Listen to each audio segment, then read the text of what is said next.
Hey family, it's your girl, Boss B, and welcome to the Ask a B Show, the place where your letters come to life. Every day people write in with real questions about life, love, and everything in between. And together we find hope, healing, and a whole lot of honesty. Because here on Ask a B, we don't just talk about problems, we talk about possibilities. So grab your tea, open your heart, and let's buzz into today's letters right here on the Ask a B Show. Hello, how are you today? I'm doing great. Welcome back to BBTV's Jukebox Journey. It's Friday, guys. We got Jukebox Journey today. Listen, this is a show where we're not just going to talk music. We're going to follow the lineage, okay? Because that's the fun part. The fingerprints, the echoes, you guys. The voices that shape entire generations, right? Today's episode is a reminder that music is never created in a vacuum. No, it's passed down like a torch, carried from one voice to the next, sometimes quietly, sometimes explosively, but always undeniably, right? Now, as we trace the roots today, you're going to see how one spark from the 1960s ends up lighting fire after fire after fire across decades, right? Continents and genres. Because today's change is not random, it's intentional. It's about influence and stagecraft, grit and rebellion, and, that magic quality that can't be taught, only felt. So, we're starting today with Mick Jagger. Can't help it. I got to love my Mick Jagger, right? The blueprint of swagger, attitude, and electric frontmanship, if that's even a word. I doubt it, but it was. Mick isn't just a singer, okay? He invented an entirely new vocabulary of movement on stage, right? And when we follow the ripple effect of a performer like that, guys, we find something almost alchemical, right? Every artist who ever came after him had to decide, consciously or not, whether they were going to tame the fire, borrow the fire, or build their own.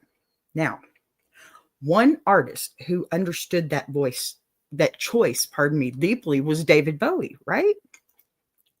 Hey, I love my unique, okay? Bowie didn't borrow from flames. He redesigned the match that lit those flames. When Bowie exploded into the glam era, he didn't just, shift rock. He stretched its borders. Suddenly, it wasn't enough to stand center stage and sing. Now you have to have a character, Ziggy, right? A universe, a whole world around your music. And here's the beautiful jump you don't always see on the surface. Bowie and Mick weren't just colleagues or collaborators. They were mirrors of each other, pushing each other further, stranger, louder, more fearless, right? And that fearlessness, the unapologetic reinvention, is the exact crossroads where Cher stepped into their chain. Cher is the definition of reinvention, right? Reinvention without apology, reinvention without losing the core of her voice. She took the theatrical groundwork Bowie laid, blended it with humor, vulnerability, fashion, and emotional storytelling, right? And built a career that spans not just decades, but entire eras of pop culture.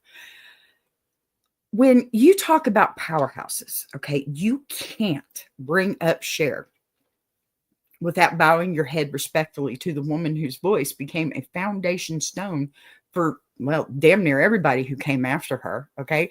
Miss Darlene Love. Yes, baby, yes. Darlene Love is one of those rare artists whose influence is totally woven into the DNA of modern music, whether people realize it or not. Her work shaped vocal power, harmony structures, the rise of girl groups, and the entire wall of sound era. And for every artist like Cher who came after, Darlene was part of that roadmap and part backbone. And if you're following this chain, the way we build them here, there's one direction that becomes absolutely inevitable. Okay. The raw working class soul meets rock storytelling that leads straight into Mr. Bruce Springsteen. Yeah, baby. Bruce brought something new to the table. Not glam, not spectacle, not even reinvention, but heart and grit. Lots of that, you know? The poetry of the working man. He was probably the poet laureate for there. He carved his legacy, absolute honesty, and stage energy that felt like a revival and a confession at the same time, right? And like all great leaders, one of his greatest impacts, it wasn't just on audiences, but on the artist in his own house. Which leads us to the final link in today's chain, his brother in arms, the legendary Steven Van Zandt. You can't go anywhere without this man, right? He was an artist. He is, pardon me, an artist whose fingerprints are all over the American rock activism, songwriting, and the beating heart of the E Street Band. Now, today's chain isn't just a list of artists, okay? That's not what we do here. We put the work in. It's a story of evolution, swagger to art, art to reinvention, reinvention to foundation, and foundation to heart. And guess what? Heart to legacy. So buckle up, because today we're going to travel through 6 eras of music history to understand exactly how one voice inspires the next. And don't worry, it all ties in to the Ask B show. Now, when you talk about the architecture of modern rock performance, you have to begin with the man who built the blueprint brick by brick. Okay? You have to. There's just no way around it. Mick Jagger, baby. Before Mick, the stage was a place musicians occupied. After Mick, the stage became a place artists commanded. Okay. In the early days of the Rolling Stones, he wasn't just testing boundaries. He was erasing them and then, totally rewriting them. And it wasn't calculated. It was instinctual. Mick moved like someone who understood the primal truth that music, when done right, doesn't stay politely inside your ears. It climbs inside your chest. It rattles around and forces your body to answer back. And the thing about Mick is this. He wasn't content with being another British singer in a crowded 1960s explosion of bands. He didn't want to blend in with the Beatles, the Kinks, the Who, or, hey, the Yardbirds. Remember that one? Excuse me. He wanted to stand apart. And most artists do, right? His secret was this, just his voice. And I guess his looks too. I mean, he was a handsome man, still is. It was the ability to break the unspoken rules of performance. He wasn't soft. He wasn't symmetrical. He wasn't polished, and he was wild, unpredictable, agile, and untamed. But when Mick took the stage, he didn't walk out. He arrived. He arrived on that stage. Listen, he made every venue feel like it was too small to contain him. And maybe it was, even when it was a huge stadium. So look at early Stones footage, okay? The hair swinging, the shoulders rolling, the elbows jutting out in angles that should make sense somehow, but don't. But the lips curling into a half sneer, half smile. At that time, nobody was doing that. Nobody was brave enough to do that. He wasn't just dancing. He was translating the song into physical language. Still to this day, at his age, he does all these wonderful movements and This is why he's this age, I think. Audiences, especially young fans who never, ever seen anything but, stiff television performances, looked up and said, oh, so that's what rock and roll looks like. Right on. Mick didn't invent rebellion, okay? But he sure as hell gave it some shape. What people forget about Mick is that his genius isn't limited to swagger. He's a deliberate, intelligent craftsman, okay? His stage persona may look chaotic, but every single move is rooted in character mastery, the way a method actor builds a role. Except Mick never stops rewriting the script, not even now. One night, he's the seductive devil. Woofty. The next, he's the manic puppet master, pulling audience energy like strings, right? Then he's the wounded poet, the restless preacher, the carnival ringleader. The man is a walking anthology of personas, okay? And yet, somehow, all of them undeniably Mick. Mick's influence, it wasn't just on the Stones catalog, okay? It radiated outwards like shockwaves.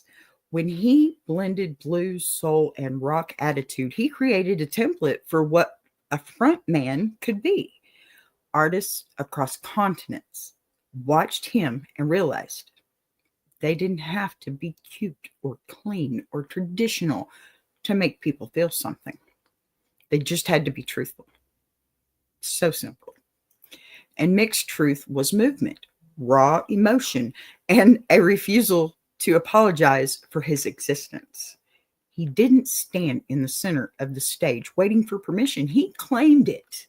He strutted across that stage, kicked it wide open, and rewrote the rules for every generation that followed. By the late 60s and the early 70s, I believe, young artists were studying Mick the way apprentices study master craftsmen. David Bowie used to sit and watch Rolling Stones performances frame by frame, not because he wanted to copy Mick, but because he wanted to understand that fearlessness and what it looked like. And, what it was when it was given a microphone, what it would look like then. It wasn't the hair or the clothes. It was the ownership. Absolutely, the ownership. It was the freedom to look odd, move strangely, break symmetry, and still captivate millions.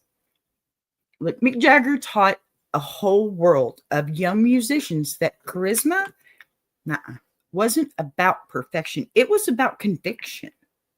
Absolutely. There's a lot of things out there like that, I think. Pardon me. And as the Stones evolved, okay, Mick's persona evolved with them. The rebellion of the early blues era, it morphed into the swagger of the Gimme Shelter years. Then into the glitter-dipped flamboyance of the 70s, and eventually the polished, athletic, high-stamina icon of, the stadium tours. The man reinvented stage endurance. Hi, Plus Sister. Good to see you, honey. Oh, gosh. So the man reinvented stage endurance, not presence, endurance, right? He turned concerts into marathons. He trained like an athlete before athletes trained like athletes. And through it all, he kept that same mischievous fire, the spark that made teenage fans swoon and rock legends take notes. I mean, I'm one of those fans. I can't help it. He's a pretty man. So Mick Jagger didn't just shape rock, okay? He set the bar for what a front man must be. Absolutely. And the next artist in our chain didn't just take that inspiration from Mick. He expanded the entire playing field. Bowie didn't just follow Mick. He collided with him. challenged him, and in doing so, pushed both of them into a new era of performance art. And that partnership, that energy, oh my gosh, that creative friction is where the journey gets electric. Because when you talk about boundary pushing, theatrical transformation, and artistic boldness, you can't talk about Mick without sliding right into the gravity of David Bowie. And the story isn't just two artists crossing paths. It's two forces meeting at the height of their powers. So, there are moments in music history where two forces don't just meet, they just absolutely collide head first. And when Mick Jagger and David Bowie stepped into each other's orbit, it was not accidental, it was inevitable. Mick represented raw kinetic energy. Bowie represented shape-shifting cosmic imagination. One was earth and the other fire, and the other was stardust and theater. Okay? But the magic wasn't in their differences. It was in the way they recognized something familiar inside of each other, long before the rest of the world even caught on. Their relationship, it started as admiration, evolved into inspiration, and eventually it turned into one of the most fascinating artistic friendships the industry had ever seen. Somewhere in the 60s London scene, in smoky clubs, backstage corridors, studios, that were just filled with people that look prehistoric to us now. But Bowie was the young, starry-eyed observer watching Mick Jagger rewrite the rules of frontmanship in real time. Bowie wasn't just watching for entertainment, though. He was studying, absorbing, and quietly building something of his own. He saw Mick's confidence. That was his favorite part of Mick, okay? Still is to this day. That serpentine movement, the way he commanded attention without begging for it. And Bowie began shaping his own brand of disruption. And that's what it was. And you know what? You can't have rock and roll music without a little bit of disruption. So, what's beautiful about their dynamic is, okay, Bowie didn't copy Mick. He refracted him. He took Mick's boldness and sent it through a prism of theater, fashion, space age storytelling, and character performance. And here's the twist. Mick saw that. Mick saw Bowie walk on stage as Ziggy Stardust for the first time and recognized the same kind of boundary breaking he himself had ignited years earlier. It wasn't a threat. It was exciting. Mick was excited. Pardon me. It was like watching a student take a foundation that the teacher laid in front of them and build something wild and avant-garde, and on top of it, absolutely on top of it. By the time the mid-70s rolled around, they weren't just peers, okay? They were creative accelerants for each other. One's a match, the other one's lighter fluid, and it all became the flame.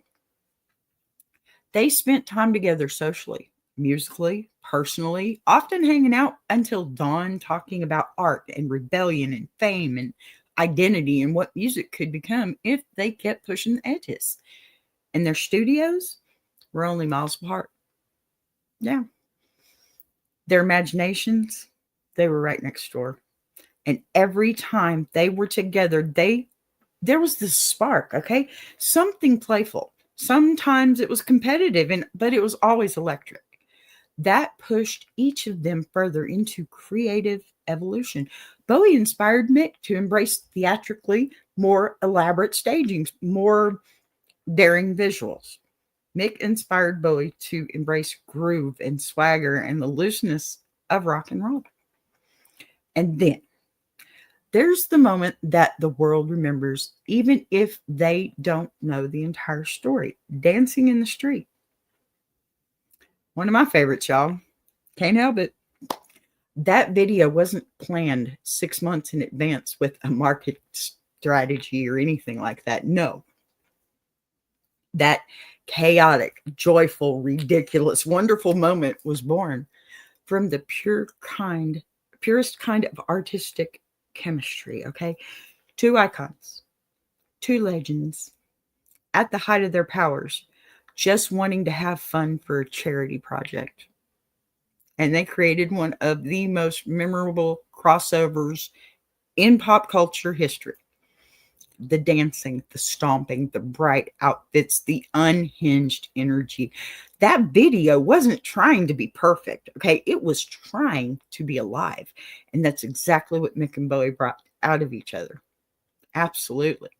Now, what people rarely talk about is how deeply they respected each other as artists. Their public collaboration was fun, but privately, they had real conversations about how fame shapes a person, how reinvention is necessary to survive, and how music can only evolve when artists dare each other to be bolder. There has to be a level of competition there. And it doesn't have to be rival competition, it can be friends, you know? They understood the weight of their influence and not in an arrogant way, but in a knowing way. They knew they were changing the culture, each in their own direction, and they were watching each other do it. And yeah, they were both proud of each other. Mick sharpened Bowie's edges. Bowie expanded Mick's horizons. And in that push pull dynamic, rock and pop both leveled up every artist, every single one. Now,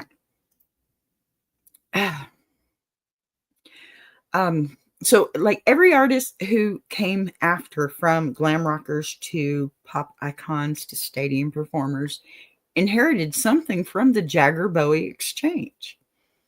Their friendship was a bridge between swagger and space, between street grit and stardust, between primal performance and theatrical storytelling. And if Mick and Bowie together are a cosmic collision, then David Bowie on his own is an entire universe, because David Bowie didn't just change music, he changed identity itself. And that's where we're heading next. So, David Bowie wasn't just a musician, right? He was a living, breathing constellation. When Bowie stepped into the industry, he didn't arrive like a traditional rock star. Okay, he arrived like a question. What if music could be theater? What if identity could be fluid? And, what if sound could look like something and looks could sound like something? From the very beginning, Bowie refused to stay inside the box. No boundaries. That the record labels, audiences and other musicians unconsciously accepted. Where others were building careers, Bowie was building worlds. Kind of like the Iron Sharpening Iron show is now not just the Iron Sharpening Iron show. At the beginning of the year, it will be the Iron Sharpening Iron universe. And here I am, a galaxy in that universe. I'm feeling it. Very, very proud of it. Now listen. To understand that Bowie, you have to understand, or to understand Bowie, you have to understand his fearlessness. Reinvention wasn't his strategy. It was his nature. The folk influenced early years, the psychedelic experiments, the moment Ziggy Stardust emerged in platform boots and orange hair like a visitor from another galaxy, Bowie made audiences realize that music didn't have to mirror everyday life. It could leap beyond it. He didn't just introduce Ziggy. He inhabited him. He blurred the line between character and artist in a way no one had dared before. And he did it unapologetically. Suddenly, rock wasn't just about guitars and rebellion. It was about identity and performance and transformation and most of all storytelling. And while the world was trying to catch its breath from Ziggy, Bowie shed him without hesitation. Just gone. That's the part people underestimate, though. Bowie walked away from his most successful persona at its peak because he refused to become trapped by his own creation. Let that one stew for a second, okay?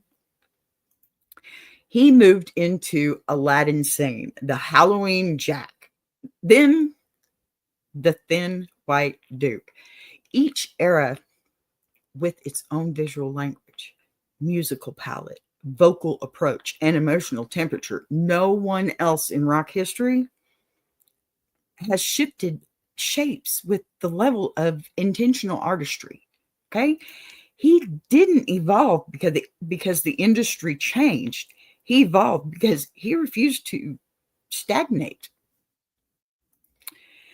At the heart of Bowie's genius was his ability to fuse genres like a mad scientist. Glam, rock, soul, funk, electric, art, pop, industrial. He absorbed influences from everywhere and recombined them into something uniquely his. One year he was performing. The next he was covering Alabama soul songs, with a London twist. And the next he was inventing electro pop. I mean, wow. Electro pop. And alongside Brian Eno in Berlin, Bowie wasn't following trends. He was outpacing them by years. Here's where Bowie ties back into the thread of tonight's chain, though, or today's chain. Pardon me. I'm ready for bed. Okay. While Mick Jagger represented the physicality and the raw electricity of rock, Bowie represented its imagination, its potential to be more than audio. But they weren't opposites. They were complementary forces. Mick showed artists how to break free from stiffness. Bowie showed them how to break free from themselves. If Mick liberated bodies, Bowie liberated identities. But the heart of Bowie's story is not just his persona, right? It's the emotional truth underneath them. Yes, he was theatrical and cosmic and fantastical, but Bowie's songs were always rooted in vulnerability, loneliness, longing, transformation, self-discovery, alienation, survival, and hope. He wrote emotional reality into surreal worlds. He made people who felt different or felt, something else. He made them feel seen. He gave permission to every future artist who didn't fit into a neat mold to, embrace that difference instead of hiding it. And even when Bowie was reinventing himself every few years, hey, the industry watched him with quiet understanding. Wherever Bowie went, the future wasn't far behind. His collaborations, from Iggy Pop to Freddie Mercury to Nile Rodgers, they weren't creative partnerships. They weren't just creative partnerships. They were cultural detonations. Bowie had an uncanny, I need drink, pardon me. Y'all, I talk too much. You hear me? Okay.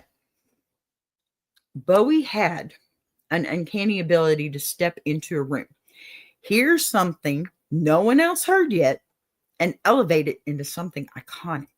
And when he eventually connected more openly with Cher in the orbit of the 70s and early 80s, music, television, and award circuits, that meeting wasn't random. It was the convergence of two titans of reinvention.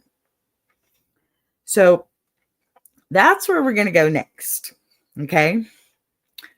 To the intersection where Bowie's theatrical evolution meets Cher's unstoppable unstoppable reinvention because Bowie and Cher didn't just share a stage, they shared a vision of artistry that just it refused to stand still. So there are collaborations that feel planned, marketed, and structured. And then there are moments that feel like, I don't know, the universe simply decided to put two legends on the same stage at the same time. The meeting of David Bowie and Cher belongs in that second category, I think. It wasn't just two icons performing a medley, it was two fully formed artistic worlds brushing up against each other and sparking a moment that still glows almost 50 years later. Now, to really understand why this duet hit the way that it did, you have to picture 1975 clearly. I was only 3 years old, so let's do that together. Bowie had just come through the shockwave of the Ziggy era, stepped into young Americans, okay, and was shaping the future of pop soul long before the industry even had a word for that, okay? Meanwhile, Cher was ruling television, fashion, live performance all at once, and she had survived being labeled boxed in, doubted, over or underestimated. And, she reinvented herself so many times, the public could barely keep up. Bowie was redefining what a man could be on stage. And Cher, she was redefining what a woman could survive in the industry. By the time that they met, they were both titanium in different shapes. Their chemistry, it worked because two shapeshifters recognized each other's insanity. Seriously. Bowie walked onto Cher's stage already aware that she wasn't just a singer or a personality. She was an empire. She walked out knowing she wasn't sharing her spotlight with a guest. She was sharing it with a comet. Not 3i, I promise. Okay, Niecy, love you, honey.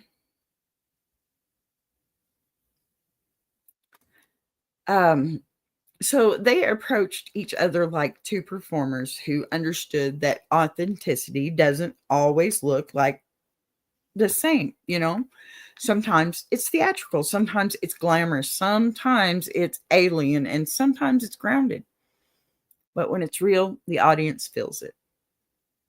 When they performed that Young Americans medley together, it wasn't just a duet, it was cultural alchemy. Bowie's voice, drenched in soul and edges, okay, wrapped around Cher's powerful, clean, commanding tone in a way that no one expected. Their vocal blend shouldn't have worked on paper. Bowie was stylistically jagged, okay, emotional, slightly off center by design. Cher was precision, warmth, and control. And yet, when they opened their mouths at the same time, the entire arrangement clicked like two puzzle pieces that were cut decades apart, but somehow fit. What people did forget is that Bowie came onto Cher's stage not as a glam rock alien persona, but as a man in a transitional phase, stepping away from Ziggy, stepping towards the thin white Duke, and digging into a deeper soul influence. Cher caught him at the perfect midpoint where he was both grounded and unguarded. And because Cher's stage was a variety format, part glamour, part humor, part spectacle, Bowie got to show a version of himself that wasn't always visible in his solo work. He laughed more. He leaned into the warmth of the moment. He softened without losing his artistic edge. And Cher, in turn, embraced Bowie's theatrically in a way that allowed her to kind of tap into a more dramatic, conceptual version of him. Pardon me, not the comedic television star, not the folk pop survivor, excuse me, and not the ballad queen, but the woman who could, stand next to a shapeshifter and hold her own. She didn't just match him, she met him. Okay. Something very few artists ever did. When they locked eyes mid performance, it wasn't flirtation, it was recognition. Bowie saw someone whose resilience matched his reinvention. Cher saw someone whose imagination matched her courage. That performance gave audiences a glimpse into an alternate timeline, a parallel universe where Cher and Bowie might have collaborated more, recorded together, toured together, or, hey, they could have created a conceptual project. They were that compatible, that surprising, okay, that equal in energy. And even though it was just one television moment, it had the impact of a full era. Culturally, the ripple effects were huge. After their duet, Cher leaned more heavily into high concept staging, bold costumes, dramatic visual arcs, during her later TV specials and tours. Bowie, after stepping into Cher's warm, audience-centric environment, carried a sense of accessibility into some of his subsequent public appearances. They influenced each other, okay, in small but meaningful ways, not by merging their styles, but by absorbing each other's confidence. And here's the part that fans rarely talk about. Their duet wasn't supposed to be iconic. It wasn't marketed as a groundbreaking event.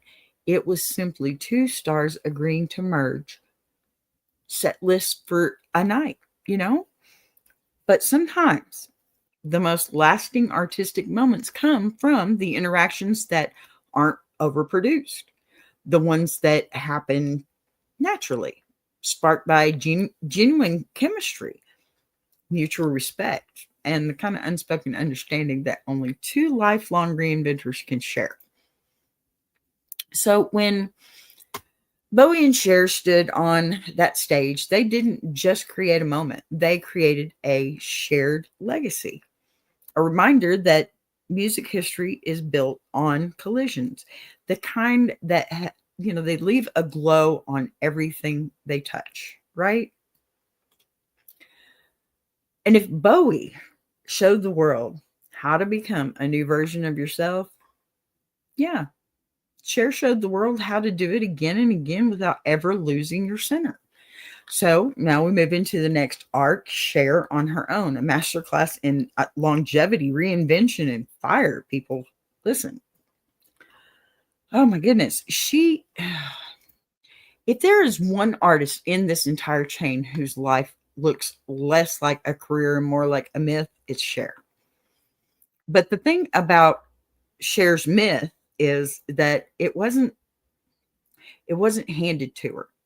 She built it piece by piece, era by era, reinvention by reinvention. What Bowie explored in persona and theater, Cher explored in endurance and transformation. And endurance is a different kind of power, a power that belongs to someone who refuses to be erased. Now let's go back to the beginning, because Cher's rise was anything but predictable. She didn't come from the privilege or a neatly arranged industry pipeline. She came from grit, from a home where money was scarce, opportunities were conditional, and dreams were considered. Dreams were considered luxuries. When she connected with Sonny Bono, she wasn't handed fame on a silver platter. Okay. She built it with him. She built it through long nights in tiny clubs, through rehearsals that seemed endless, through harmonies that were, I don't know, tighter than their budgets, And when I Got You, Babe hit the world, it wasn't just a song. It was a declaration that an unconventional woman with an unconventional voice could rewrite the rules of pop music. Cher's voice has always been her secret weapon. Deep, smoky, resonant, the opposite of what the industry considers marketable for, young women in the 60s. But instead of softening herself to fit the mold, y'all, Cher leaned into the anomaly. She embraced the tone that set her apart. She made her voice her signature, the way that Jagger made his movement his. And that choice to embrace the thing critics said made her unsuitable became the backbone of every victory that followed. When the 70s, when the 70s rolled around, that era that tried its hardest to swallow her whole, it just didn't work. Variety shows, cultural shifts, personal upheaval. Most artists would have fizzled out under the pressure of being overexposed and underestimated at the same time. But Cher is built differently. She turned the variety format into a weapon. She became a visual phenomenon. Costumes, comedy, choreography, stage storytelling. No one had ever seen a woman use television to build a musical empire the way Cher did. And Bowie used the stage as a canvas. Cher used the camera, and she dominated it. But what truly sets Cher apart, I think, is her resilience. We talk about that a lot here in the Iron Sharpening Iron universe. Every time the industry told her she was done, she came back swinging. After leaving Sunny, critics said she'd fade. She didn't. After disco faded, they said she'd fade. She didn't. After turning 40, they said her audience would disappear. Instead, she reinvented herself again and launched some of the most iconic era music videos of her life. When when most artists worry about aging out, Cher aged up. She walked into the rock arena looking like a goddess who had lived, loved, lost, survived, and she sang like she had nothing left to fear. Let me tell you, then came the turn that changed everything. Okay. If I could turn back time, that black bodysuit, the battleship, that moment when she fully embraced the power of being a grown woman who didn't owe any modesty, apology, or permission, the backlash came. Of course it did. But the backlash only proved how much she terrified people who weren't ready for a woman to own her image that boldly. And let me tell you something, Cher, in true Cher fashion, she laughed at him. She simply said, "This is who I am, deal with it." That moment became a cultural reset. But the masterstroke, the one that cemented her status as the queen of reinvention, was belief. At a time when radio was shifting towards younger, slicker pop, Cher walked in with a sound that nobody had ever heard before. Auto-tune wasn't new, but the way she used it was revolutionary. Cher didn't adopt technology, okay? She harnessed it. She took something experimental and turned it into a global anthem. That single didn't just revive her career, okay? It reshaped modern pop. It influenced every producer for the next decade, okay? EDM, electric pop, dance pop, vocal modulation. You can draw a direct line right back to Cher. But Cher's greatness isn't just in her music. Okay. Not even in her acting, not her style either, really. It's in her ability to remain absolutely unmistakably herself through heartbreak and divorce and abandonment and betrayal, death, reinvention, and reinvention again. She held onto her core: bravery, humor, commitment, instinct, and a steel spine hidden beneath major charisma. She doesn't chase trends, okay? She defines them. She doesn't follow eras. She outlives them. And she has done it without ever pretending to be perfect, polite, or predictable. So, what people admire most about Cher isn't her fame, it isn't even her survival. It's the fact that she shined through all of it, no matter what. That's dedication, right? Her refusal to let the world tell her who she was or is, her ability to stand in a male dominated industry and say, I'll tell you who I am. Women in entertainment owe her more than just credit, okay?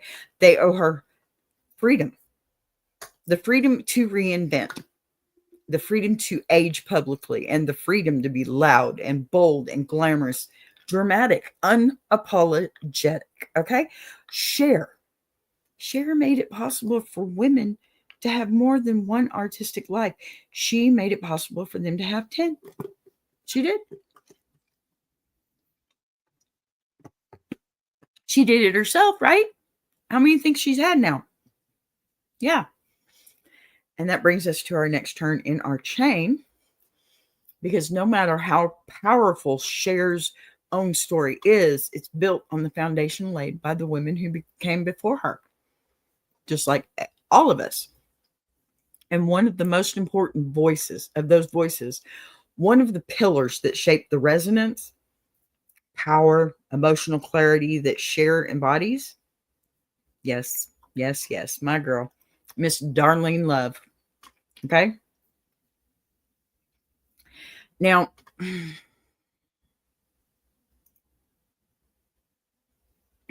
pardon me.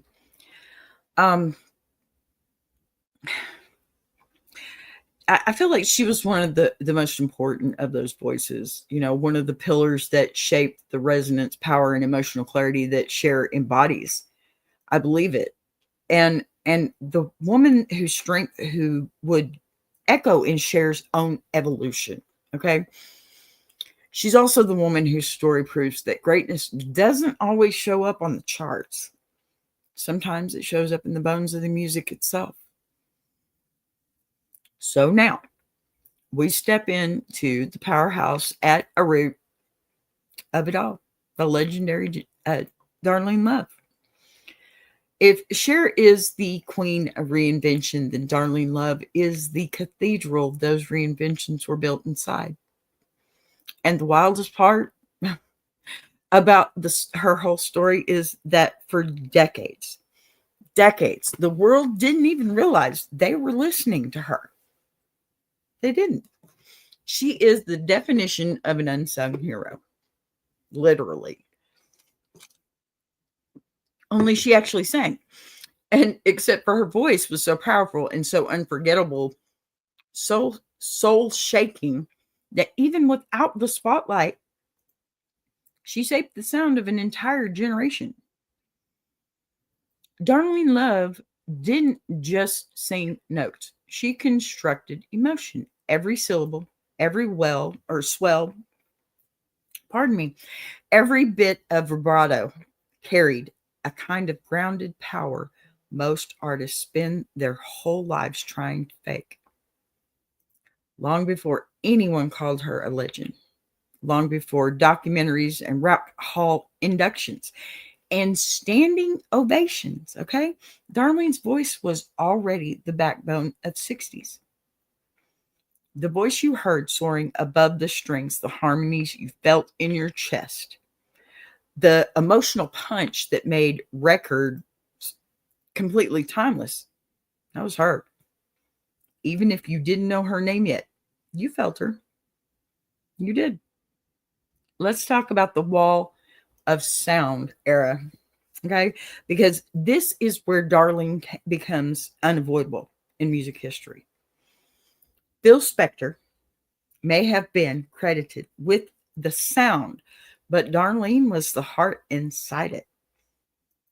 Her vocals were the engine of the Blossoms, the fuel behind the Crystal's biggest hits, and the emotional anchor of countless tracks that sold millions, yet didn't give her the rightful credit.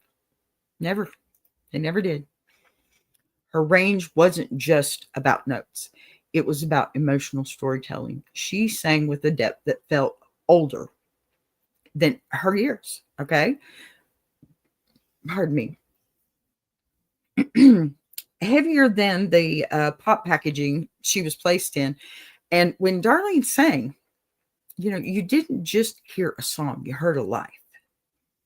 And that's what's so important, especially in a chain like today's, is understanding that Darlene's influence, it didn't just echo through the 60s and stop, okay? Oh my gosh, my mouth is so dry. Her vocal style, her power, her phrasing, her emotional depth became the blueprint for generations of singers. It did. Every powerhouse vocalist, every diva, every belter, every singer who leads with soul and strength owes something to Darlene Love. Whitney, Celine, Aretha. In her pop moments, Tina, Cher, Mariah, and every modern vocalist who pushes from the diaphragm with emotional truth. They're touching the foundation that Darlene Love built. And look, it wasn't just her sound that made her iconic. It was her resilience, because Darlene faced something that it was the men in her era rarely had to. She faced erasure. Her voice, it was used, but her name was never lifted. Her talent was celebrated privately, but her credit was withheld publicly. She saw songs she recorded go out under other group names. She experienced the gut punch of knowing that her work was everywhere except on paper. But here's the thing about Darlene Love. She didn't stop. She didn't quit. She didn't let that industry injustice define her. She stayed in the ring long enough to outlive the lies. So when the 70s and 80s rolled around, Darlene did what only the strongest do. She pivoted, reinvented. She took her talent to Broadway. She took it to film. She took it to television. She even took it to live performance careers, that never slowed. Even when the charts forgot, she made yearly appearances on David Letterman that became tradition, not just performances. Every December, audiences didn't feel like the holidays had started until Darlene sang Christmas, Baby Please Come Home. That is the kind of cultural impact you can't manufacture. That is emotional imprint. And I think that's where Cher's connection came into play. Cher, a woman who mastered reinvention, drew from the emotional tradition that Darlene helped create. The grounded vocal approach, the deep resonance, the ability to handle heartbreak in the chest voice without cracking. Cher didn't imitate Darlene. She inherited her influence. They lived in different lanes, but they shared a vocal lineage. Without Darlene's generation laying the emotional groundwork, Cher's evolution would have had a different texture. So let's go deeper into Darlene's power, because this is not just historical, it's spiritual. There are artists you listen to because they sound good, right? And then there are artists you listen to because something in their voice, it just feels like it connects you to the truth. Darlene belongs in that second category. She carries gospel in her phrasing, R&B in her rhythm, rock in her grit, and let me tell you, pop in her precision. No genre could contain her, and no era could diminish her. She is one of the rare artists whose sound didn't age, it traveled.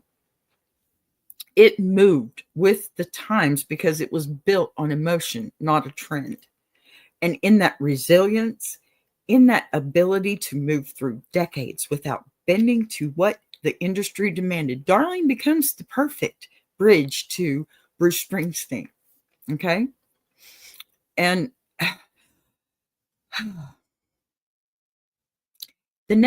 he is the next link in our chain because, like Darlene, Bruce isn't an artist. Okay. He's not an artist. I'm sorry, he is an artist. He's not an artist built on gimmicks. He's an artist built on truth and grit, stories, heart. And the respect between the two is not coincidental, it's generational.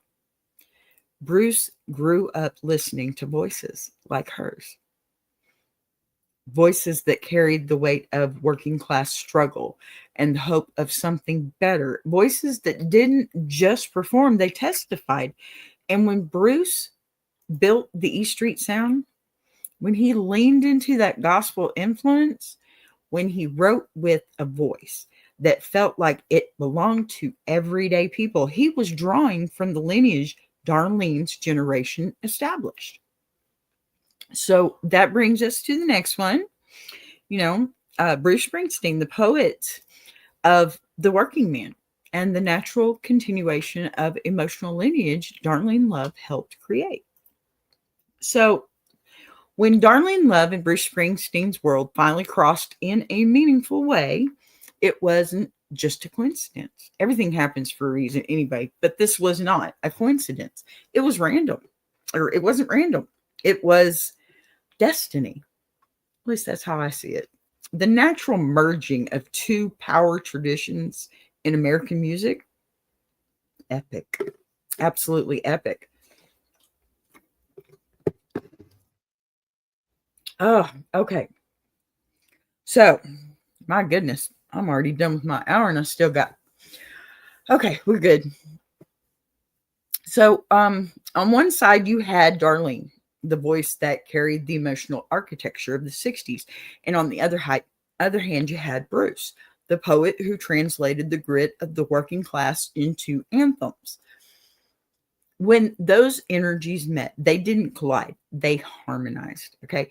Bruce grew up on voices like Darlene's, that gospel rooted emotional truth that didn't just sing lyrics, but lived them.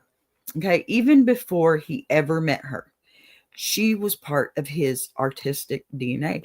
The woman of the 50s and the 60s, the girl groups, the gospel powerhouses, the R&B queens, they shaped the emotional landscape that Bruce would later bring into rock. So when Bruce says Darlene Love is one of the greatest voices to ever walk the earth, it's not flattery. It's acknowledgement. Okay. It's respect from a man who understands the shoulders he stands on. Now, Darlene Love understood Bruce Springsteen's long before they shared a stage. She recognized the honesty in his voice. She recognized the storytelling where she carried emotion, through power and vibrato. Bruce carried it through poetry and rawness. Their styles were different, but their intentions were identical: to bring truth to a microphone, to make audiences feel something that couldn't be fake. When Bruce began producing Darlene's 1992 comeback album, Soul Survivor, the synergy was immediate. Bruce didn't approach the project as a star helping a veteran. He approached it as a student honoring a teacher. He understood that Darlene Loves didn't need him to elevate her. She was already one of the greatest of all times. What she needed was amplification. She needed the industry to be reminded of the powerhouse it had tried to overshadow. And Bruce gave her that reminder that by doing something simple and profound, he stepped aside and let her voice lead. That's all he had to do. The studio sessions between Bruce, Steven Van Zandt, and Darlene were legendary for one reason. They didn't feel like a comeback. They felt like a coronation. Bruce and Steven built arrangements that wrapped around Darlene's voice the way a cathedral wraps around a choir. Supportive, expansive, and reverent. They weren't trying to modernize her. Okay. They weren't trying to compress her into the trends of the early 90s. They treated her like she was a giant. And she was a voice that deserved center stage, a woman whose story needed to be told properly and for the first time. And when Darlene Love sang in those sessions, it was like hearing time itself stretch. The voice that carried the 60s roared into the 90s without losing a single ounce of power. Bruce has talked openly about the chills he felt in the booth, about how Darlene didn't just hit notes, she released them. They flew out of her with a lifetime behind them, a lifetime of being uncredited, underestimated, and underpaid. A lifetime of fighting to reclaim her own story. In that studio, she wasn't reclaiming anything. She was resetting the record. This partnership, it became a full circle moment for both artists. For Darlene, it was a validation. For Bruce, it was a connection and a bridge between the artist who influenced him and the legacy he was building. He understood that the musical world he lived in existed because of Darlene's generation, and he made sure the world remembered that. Now, there's the live chemistry, okay? Watching Darlene Love and Bruce Springsteen on stage together is like watching two branches of the same musical tree grow towards each other until they touch. Bruce brings the storytelling, the sweat, the heart, the blue-collar poetry. Darlene, she brings the fire, the gospel, the lift, the emotional electricity. Together, they create a sound that feels like both a celebration and a revival. When they lock into harmony, it's not two voices blending, it's two eras shaking hands. Absolutely shaking hands. And Bruce has said many times that Darlene Love is one of the greatest people he's ever worked with. Not because of fame, not because of flash, but because she embodied the authenticity Bruce spent his entire life chasing. And Darlene, she saw Bruce not just as a rock star, but as someone who carried the old traditions forward with respect. A woman who never forgot where music came from. A man who paid homage to the giants he admired. The beauty of their connection is that it doesn't feel forced. It feels ancestral. It feels like two artists who were always meant to meet, always meant to collaborate, always meant to bring out the best in each other. Their partnership is one of those rare cross-generational unions that feels holy. The kind of artistic relationship that reminds you music is lineage, not a moment. So that brings us to the next giant in this chain, the man whose entire career stands out on the foundation of emotional trust, sweat, storytelling, and stagecraft. Bruce Springsteen on his own. Now, Bruce Springsteen, pardon me, I need a drink again. Okay, so Bruce Springsteen is one of the rare artists who didn't just build a career. Okay. He built an American mythology. He really did. And not the kind built on superheroes or, glossy fantasies, Bruce built a mythology out of real people, factory workers, dreamers, loners, sitting on porches at 3 a.m., lovers in borrowed cars. I mean, kids with more hope than money, right? Parents with more responsibility than sleep. He sang about lives that weren't polished enough for television, polished enough for magazines, or even polished enough for record label fantasies. And he made them sacred. Now, to understand Bruce, you have to understand the place he came from. New Jersey wasn't glamorous in the era he grew up in. It wasn't the polished pop culture version people later joked about. It was grit, concrete, broken streetlights, dinners that never closed, or diners that never closed. Sorry. I'm sorry. I'm trying to get through this silly thing. Okay. Y'all, it is dry in Texas today. So, yeah. Now, Bruce internalized that whole world, okay? He didn't dream of escaping it. He dreamed of giving it a voice. He dreamed of turning the everyday lives of the people he grew up with into something worthy of being snuck or sung. I'm starting to lose my voice too, so it's a good thing tomorrow is Sunday. From the moment Bruce stepped into the industry, he was different. Record labels wanted rock stars with flash and excess and scandal. Bruce gave them none of that. He showed up in jeans, in a t-shirt, with notebooks full of lyrics that read like short stories. He didn't write songs. He wrote cinematic vignettes. He didn't chase sensation.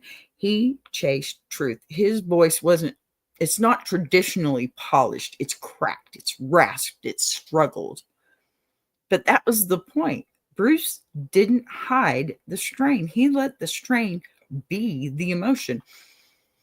Then came Born to Run, the album that didn't just establish Bruce Springsteen as an artist, okay? It established him as a storyteller of epic proportions. That record sounded like freedom and frustration and youth and rebellion, hope, danger, and escape all at once. It wasn't just music. It was a movement. And Bruce wrote songs like someone who was running for his life and taking the entire working class with him. Every single song felt like the climax of a movie. Every single lyric felt like the page of a novel. And, you never forget. And yet, even as Bruce hit fame, he didn't become distant. He didn't become untouchable. Bruce stayed rooted in the very people he wrote about. While the industry tried to paint him as a rock god, he kept showing up as a man. Flawed, honest, searching, evolving. He sang about America, not as a flawless dream, okay, but as a complicated home. He didn't sugarcoat anything. He didn't pretend life was perfect. He showed the bruises, the bills, the heartbreaks, the small victories, the tired mornings, and the desperate prayers. And those really sacred, ordinary moments. By the time, though, the river dropped, Bruce had become something no one else was at that time. A chronicler of, I hope I said that right. I'm trying to say that right. Of ordinary life. The way that Darlene Love carried emotional truth through vocal power, Bruce carried emotional truth through storytelling. He wrote the verses people lived.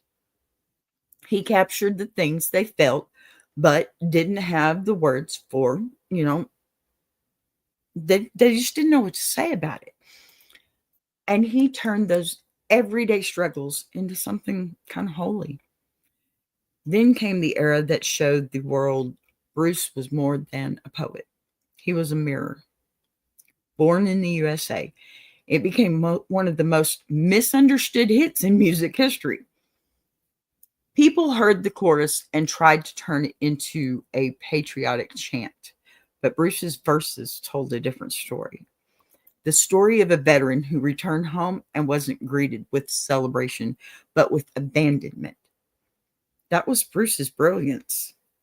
He took the American dream and peeled it back until you saw the truth underneath. And through all of this, the fame, the misinterpretations, the global tours, Bruce stayed loyal to the thing that grounded him, and that was community. The E Street Band, it wasn't just a band, it was a family, a community, a tribe, I mean, a living, breathing machine powered by loyalty, sweat, and chemistry. Now, every member mattered, everyone. Every friendship was real. Bruce built a musical world where every person on stage had a purpose, a personality, a role in the story. And the heart of the world, there was something deeper than fame, and it's called brotherhood. Now, that brotherhood is what connects him so deeply to Darlene Love. Okay. Both of them built careers, not on celebrity, but on realness, on truth, on standing in front of a microphone and giving everything they had, whether the room held 10 people or 10,000. Bruce admired Darlene because she embodied the raw emotion we built, or he built his career on. And Darlene, she admired Bruce because he carried torchlight, okay, for artists like her, artists who weren't always given the credit they earned. But here's the key to understanding Bruce Springsteen. He never stopped evolving, still to this day, even as he's aged, even as he's gained recognition, and even as he became a cultural icon. Bruce continued asking questions. Who am I? Where do I come from? What can music still do? What can art still heal? And instead of running from the vulnerability, he embraced it. He wrote openly about depression, about doubt, about fatherhood and loss and love, and about resilience. Now, Bruce, his late career work is some of his richest because it kind of strips away the myth and shows the real man, as far as I'm concerned. That's just my opinion. But that honesty is what makes Bruce one of the most beloved performers in the world, too. When he steps on stage, whether at 25 or 75, he delivers like he's got something to prove. He sings like the lyrics still matter, and they do for a lot of people. You can't tell me there's not a person out there that doesn't hear Springsteen come on the radio and feel that nostalgia. So, he plays like someone who knows music saved him. His shows run 3 to 4 hours because he isn't performing for the audience. He's performing with them. He's pulling them into his story. He's giving them a night where they're seen and heard and they feel alive and connected. So this is what makes Bruce, I think, the perfect link in today's chain. Mick gave us swagger. Bowie gave us transformation. Cher gave us reinvention. Darlene gave us emotional foundation. Bruce gives us the human heart. Unfiltered, unedited, unashamed. And standing right beside Bruce through nearly the entire arc of his career. And I promise you guys, this is the last one, but I had to get them all in here, right? The man who shaped the sound, the band, the activism, and the career, or the soul of E Street, is the next giant in our chain. And yes, my friends, that is Steven Van Zandt. I mean, you can't watch Bruce Springsteen and not see Steven, right? There are partnerships in music, okay? And then there are bonds that become legend. Bonds that, they don't just shape a sound, but define an entire era. Bruce Springsteen and Steven Van Zandt fall into that second category. Their connection, it wasn't about fame or contacts or convenience. It's a brotherhood, a soul tie, okay? A music marriage forged in sweat, like late night rehearsals, shared dreams, and the kind of loyalty that can only be built through decades of surviving life and industry side by side. Now, Steven Van Zandt didn't enter Bruce's life as a hired hand or a label suggestion. He walked into Bruce's orbit as a reflection. Someone who shared the same roots, the same Jersey grit, the same hunger, the same obsessive reverence for the old soul records and rock and roll traditions that shaped an entire generation. Before they stood on global stages, they stood on boardwalks and in dim clubs, listening to the same records, absorbing the same influences, and dreaming the same wild, impossible dreams. They didn't meet as strangers. They recognized each other instantly. So Bruce has always said that Stevie wasn't just a guitarist. He was the soul of the E Street Band. And if you watch their dynamic closely, you see why.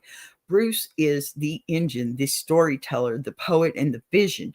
Stevie is the wiring, the arranger, the historian, the cultural memory, the man who takes Bruce's ideas and helps shape them into something bigger, tighter, richer. Their synergy is so natural, it feels ancestral. Like they've been playing together across lifetimes, pardon me. And I have to say, I understand what that feels like. I do. I may have to start calling Big Jack Bruce. Anyway, to get back to that, they really have been playing with each other across timelines. And here's the secret people outside the hardcore fan base don't always know. Steven Van Zandt has one of the greatest musical minds of his generation. His ear for arrangement, harmony, and song structure, it's unmatched. He hears things other people miss. Bruce has openly said that Stevie saved him from creative dead ends, lifted songs from good to unforgettable, and helped define the signature E Street sound. They sharpened each other the way Bowie and Mick sharpened each other too. You get it? Iron sharpening iron. Not through competition, but through mutual evolution. That's what we do here too. Grow and glow. Now, their early club days were pure chaos. Tiny stages, borrowed gear, crowds that were half drunk, fully broke, or not paying attention at all. But that era forged their chemistry. Stevie brought humor, fire, bold options, and the unmistakable Jersey attitude. Bruce brought poetry, discipline, and a hunger to create something meaningful. Together, they created something neither could have built alone. A sound that felt like hope pinned to a guitar string. And by the time the Born to Run era hit, Bruce and Steven had developed a kind of psychic connection on stage. When Bruce leaned forward, Stevie leaned back. When Bruce pushed, Stevie anchored. When Bruce needed punch, Stevie gave him swagger. And when Bruce needed vulnerability, Stevie steadied the moment. They weren't just bandmates, they were mirrors. And their partnership didn't stop at music. Steven Van Zandt is a fierce political activist and a man who uses art as a weapon for justice. Bruce has always been drawn to that fire. Together, they stood against apartheid with the Sun City Project. They stood for workers, for voices without platforms, for communities overlooked by the spotlight. They didn't do it because it was trendy. They did it because it was right. Their activism wasn't branding, it was identity. When Stevie left the E Street Band in the 80s, it wasn't a breakup. It was a necessary departure for his own creative path. He became a producer, a composer, an actor, and a cultural icon in his own right. But even during the years apart, the brotherhood never broke. They stay connected, they stay aligned, and they stay brothers. And when Stevie returned to the E Street Band decades later, it wasn't a comeback, it was a restoration. The band snapped back into place like a puzzle piece that was always missing. So, wow, Stephen Van Zandt, he's been a big part, hadn't he? A very big part of the E Street Band and Bruce Springsteen. And I mean, it's just incredible to see what a chain link this really is. It's a big, huge chain. We're an hour and 20 minutes into it. But listen, we bring your entire chain home with the final reflection. Tying Mick, Bowie, Cher, Darlene, Bruce, and Stevie into one lineage of influence, evolution, and artistic fire. Today we didn't just walk through 6 artists, okay? We walked through 6 eras of music history, each one leaving fingerprints on the next, each one shaping the sound, the spirit, and the courage of the artists who followed. Now, this entire chain from Mick Jagger to Stephen Van Zandt is proof that music isn't created in isolation, okay? It's inherited. It's proof.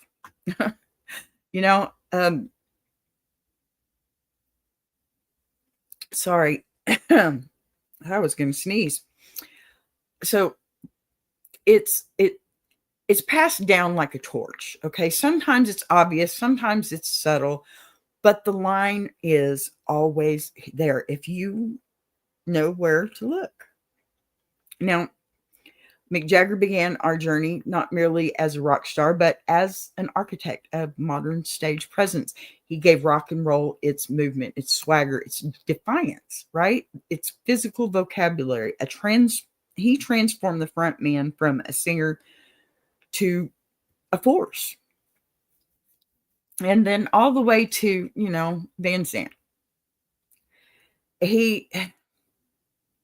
Bruce taught rock to be honest. Stevie taught rock to remember. And together they tell a story that stretches across decades. A story about courage and reinvention and survival and truth. And don't all of our artists today do the same? I think they do. Music just doesn't just evolve, it inherits. And today we followed the inheritance.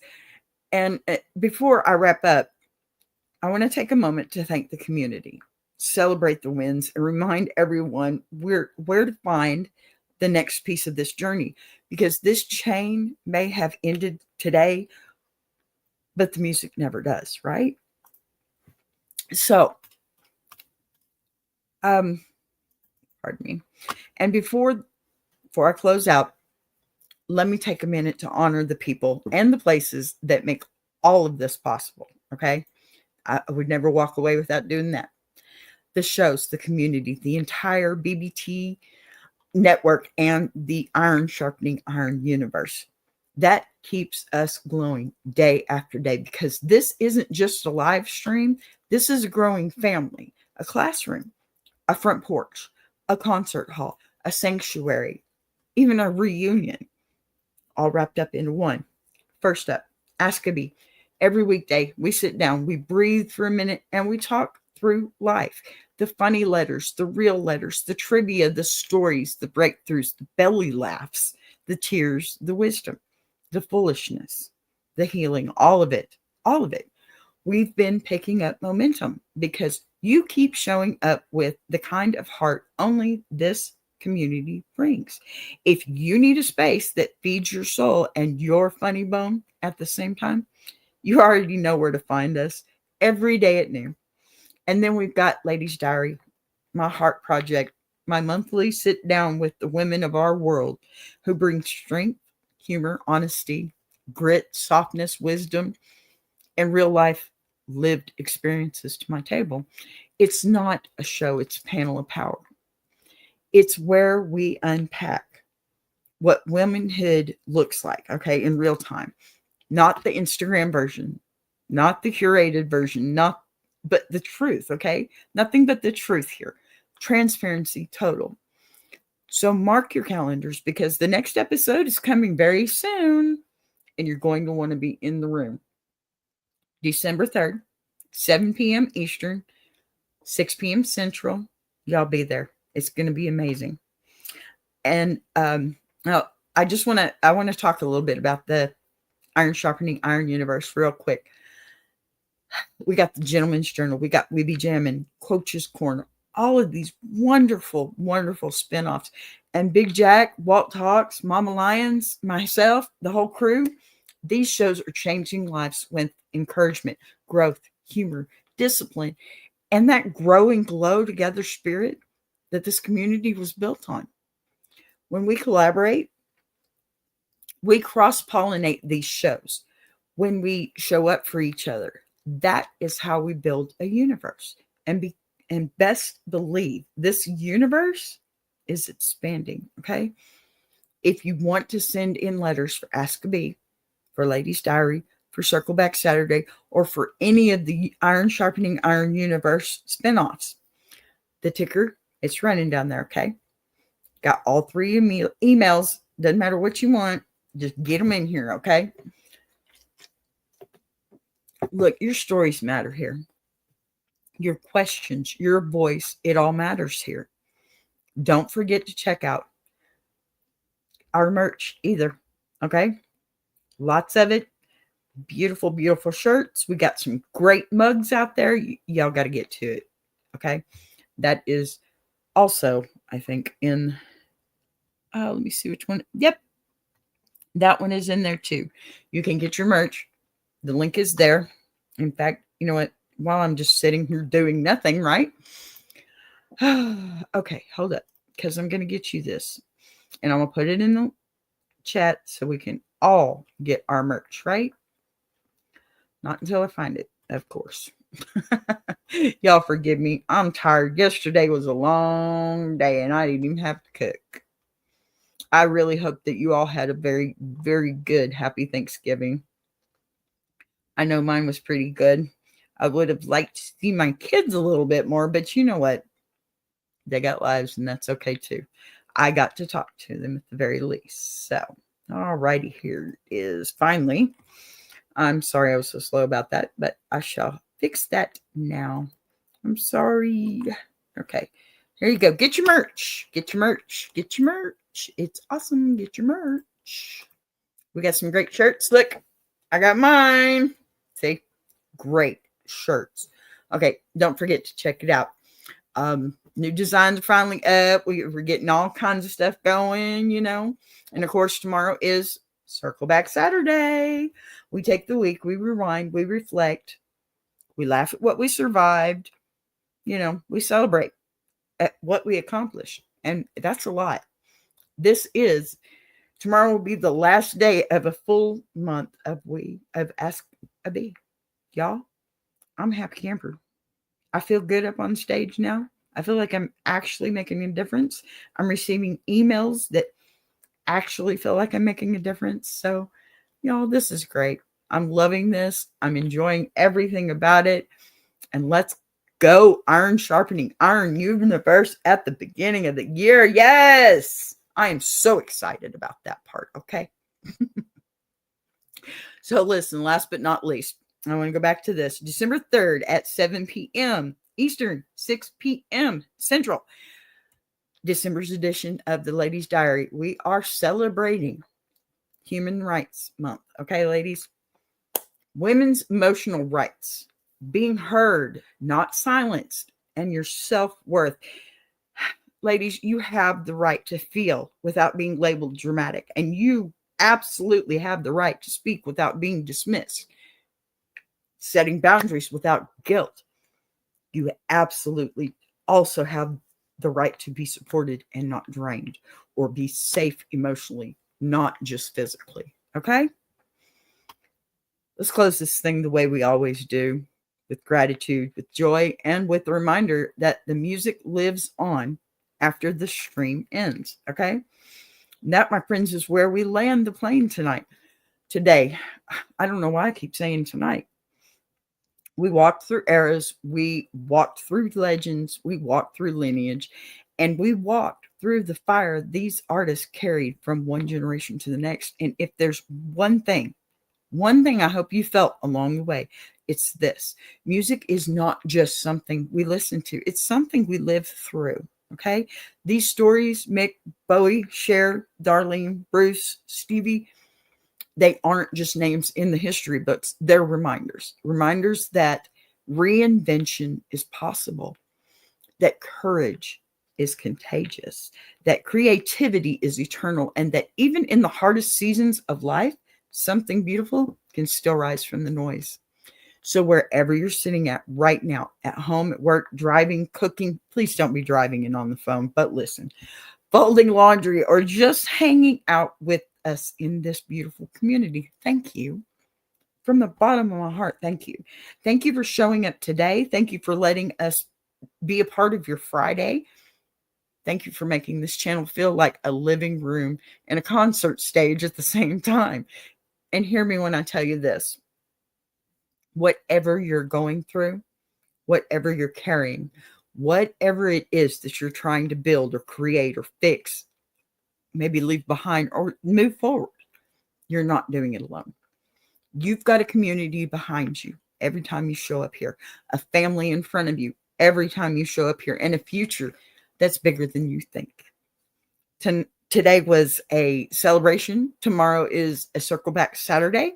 And next week, we start a whole new chapter in Ask a Bee, okay? In Ladies' Diary, and in the Iron Sharpening Iron universe, and in every single thing that we're building right here. So take a breath, take a bow, take a moment to be proud of yourself, please, for being here, for supporting, for learning, and for laughing, for growing. Because today, it wasn't just music history, it was momentum, and we are carrying that momentum forward together. From BBTV and Iron Sharpening Iron Universe to your home, I love you all. I appreciate you all.